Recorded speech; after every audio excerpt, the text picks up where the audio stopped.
Kidney ভালো রাখার 5টি উপায়। সুস্থ ও সুষম খাদ্য গ্রহণ করুন। লবণ কম খান। প্রক্রিয়াজাত খাবার, অতিরিক্ত চিনি ও তেলযুক্ত খাবার পরিহার করুন। প্রচুর শাকসবজি, ফলমূল ও আঁশযুক্ত খাবার খান। পর্যাপ্ত পানি পান করুন। প্রতিদিন 8-10 গ্লাস প্রায় 2-3 লিটার পানি পান করুন। শরীরের বর্জ্য পদার্থ সহজে বের হয়ে যায় এবং কিডনির উপর চাপ কমে।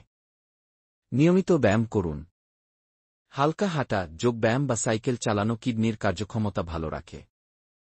অতিরিক্ত ওজন কমায় ও রক্তচাপ নিয়ন্ত্রণে রাখে। ধূমপান ও অ্যালকোহল পরিহার করুন। এগুলো কিডনির রক্তনালী ক্ষতিগ্রস্ত করে এবং কিডনি বিকল হওয়ার ঝুঁকি বাড়ায়। নিয়মিত স্বাস্থ্য পরীক্ষা করুন। রক্তচাপ, রক্তের শর্করা ও প্রস্রাবের পরীক্ষা নিয়মিত করুন। কিডনি সমস্যা শুরুতেই ধরা পড়লে সহজে চিকিৎসা সম্ভব।